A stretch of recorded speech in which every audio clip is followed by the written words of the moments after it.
এক মাস আমি 1,20,000 টাকা ইনকাম করছি। পরে এটা জানি না তারা কইছে যে তারা আর আমার হাততালি দিছে যে ঠিক আছে তুই করতে থাক। আগে আমি চাকরি করতাম ইউআই ডিজাইনার আর কি, সফটওয়্যার ডিজাইনার। তো ওইখান থেকে এআই এসে আমার চাকরি কেটে দিছে। এসি রুমে শান্তি নাই, শান্তি গিয়া নিজের কমফোর্ট যেখানে এখানে শান্তি। এটার নাম হচ্ছে বক্সার মেশিন, পাঞ্চিং মেশিন বলা হয়। আর একটা ঘুষি মারলে 20 টাকা, 1000 ঘুষি মারলে 20,000। এটার মূল্য হচ্ছে 1,70,000 টাকা। এটা প্রায় 1.5 বছর প্লাস। মানে এভারেজে ধরেন প্রত্যেক দিন 2,500 মতো ইনকাম হয়। 2,500, 2,000, 2,500 মতো হয় এভারেজ নর্মালি। হ্যাঁ ব্যথা পাই, আমার এখানে এই পর্যন্ত মনে 3-4 জন হাত ভাঙছে। মানে এমনিতে নর্মালি এটা অনেক নরম, আপনি দেখেন এটা অনেক নরম, বাট ভাঙে কোন সময় জানেন? এই যে এখানে হাত যখন শক্ত করে ধরে না, নর্মাল করে ধরে, তখন এটা মস্কা যায়। প্রফিট মান্থলি আপনার একদম এভারেজ ধরতে গেলে 60-65,000 টাকা থাকে। খায়া দেয় আমার যা খরচ আছে, যাবতীয় খরচ এরকম। না আমার আর নাই, একটাই কিনছি। আমি একজন তো সিঙ্গেল, ছোট ছোট মানুষ, অতগুলা সামালতে পারবো না, যেন আর কিনি নাই। এটা ট্রেন্ড মূলত এখন চলে যাচ্ছে। এটা আগে দৈনিক এভারেজে 5-7,000 টাকা ইনকাম হইতো নর্মাল দিনে, আর শুক্রবার 10-15,000 টাকা ইনকাম হইতো। এখন আস্তে আস্তে ট্রেন্ড, এটা 2 বছর হয়ে গেছে প্লাস, এখন আস্তে আস্তে এটা কমে যাচ্ছে। এখন সামনে আরো মেশিন আছে, হয়তো অনেকে জানে অনেকে জানে না। আছে আমার এই প্ল্যান আছে, যদি এটা আস্তে আস্তে ট্রেন্ড যদি কমে যাইতেছে আমি আর একটা কিনবো। অন্য মেশিন আছে, অন্য ট্রেন্ড আইবো আবার। এটা আমি তো ছাত্র মানুষ, আগে আমি চাকরি করতাম ইউআই ডিজাইনার আর কি, সফটওয়্যার ডিজাইনার। তো ওইখান থেকে এআই এসে আমার চাকরি কেটে দিছে। চাকরি কেটে দেওয়ার পরে আমি তো ঢাকায় ছিলাম, এখন আমি কি করবো, মানে আমার প্ল্যান। এখন দেখি যে এখানে আসলাম, রেগুলার যে ওদের আসতাম, আসার পরে দেখি যে এখানে আর 2টা মেশিন ছিল। তারা দেখতাম যে মোটামুটি ভালো ইনকাম করে। তো ওই ইনকাম দেখে তখন আমি ভাবতেছি যে কিছু একটা টাকাতেই করা দরকার। পরে আমি খোঁজ নিছি যে এটা কই থেকে ইনকাম করে, মানে এই মেশিন কই থেকে বানানো হয়। ইউটিউবে সার্চ দিলাম, দেওয়ার পরে তাদের খোঁজ পাইলাম। পরে এখানে গিয়ে আমি অর্ডার দিলাম, অর্ডার দিয়ে বানাই আনলাম। এনে আপাতত এনে ব্যবসা করতেছি। আর আমি তো যেহেতু ছাত্র মানুষ, আমি ধরেন ফুডের যে ফুডকার্টের দোকান আছে, ওইগুলো আমার মেক করতে আমি এগুলো পারি না, জানি না, বা আইডিয়া নাই। এই জন্য এটা মূলত একটু সহজ।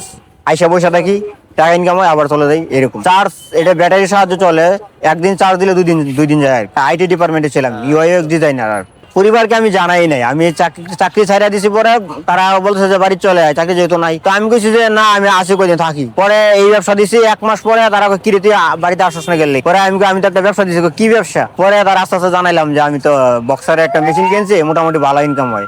পরে কইছে কি পরিমাণ ইনকাম? পরে আমি কইছি যে 1 মাস আমি 1,20,000 টাকা ইনকাম করছি প্রথম দিকে। পরে এটা জানি না তারা কইছে যে তারা আর আমার হাততালি দিছে যে ঠিক আছে তুই করতে থাক, তোর যাইতে তাই কর, তোর আমরা থেকে তোর বুদ্ধি আরো বেশি।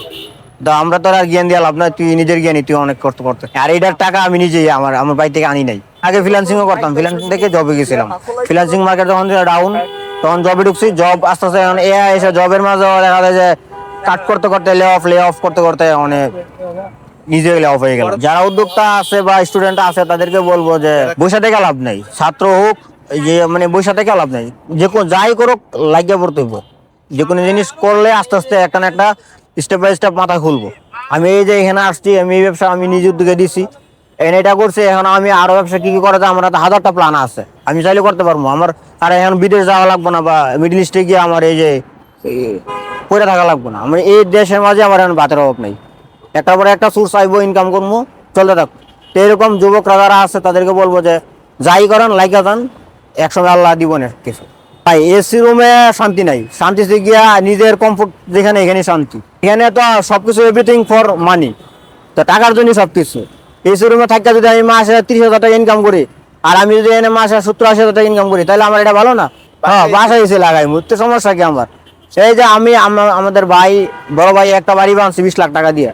এখন আমার প্ল্যান, আমি এই যে সামনে 2 মাস পরে আবার আমি আমার বিল্ডিং ধরবো, আমার নিজের জন্য আমি বিল্ডিং বানাই। তো এটা তো আমি চাকরি করলে আমি পারলাম হইলে না, এবার এরকম সাহস হইলে এটা সবকিছু নিজের কারণে। লন্ডন বলতে আমি তো ঢাকাতে চাকরির জন্য আসছিলাম। আর নর্মালি সবাই তো আর লন্ডন না, সিলেটের তো সবাই লন্ডন না, মোস্ট মানে বেশিরভাগ মানুষ লন্ডন থাকে।